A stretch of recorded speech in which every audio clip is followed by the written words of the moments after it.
You are listening to The Minority Experience with Sochi Ledesma and Dr. Terrence Underwood.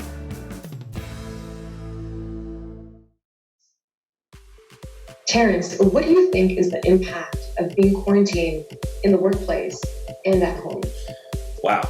You know what? I look at it as forced vulnerability. And I say that from a work stance where now everything is basically a Zoom meeting or a web meeting, and people are getting some insight into how you live personally. And that may be something that you wouldn't normally share in the workplace.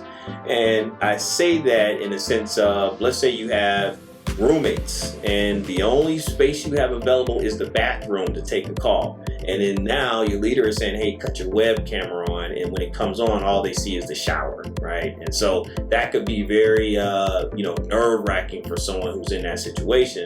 But more importantly, 8 months down the line, you're doing a presentation and then someone thinks about, I remember he was in the shower, right? How is that going to impact you when it comes to performance or performance review?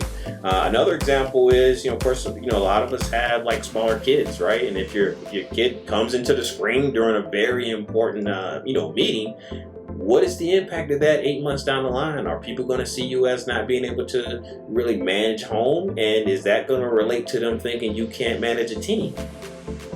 Yeah, I agree 100%. Those are great points too. And something that we've seen as well when it comes to the new normal or being quarantined, we see that these traumas sometimes translate into anger. And anger has different forms of showing up. We've seen increased reports of domestic violence globally. For example, in France, it's gone up by 30%, and in the US by 35% since Japan. And sometimes we don't have forms of releasing this energy. It's not just violence that anger shows up across, it's also verbal, possibly through microaggressions. And we've also seen an increase in that, whether it's slurs or comments against certain races or minority groups right now during this quarantine.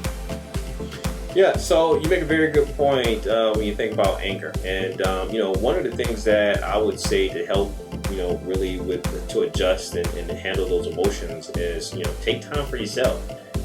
Schedule, 1 hour, 30 minutes for a walk or for just personal time.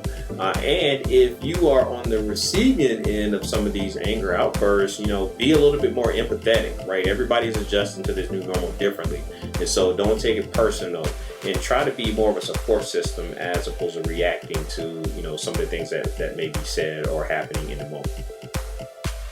Exactly. I think it's critical that both sides understand how to best serve each other. So if you feel like you need that time, don't feel shy to ask for it.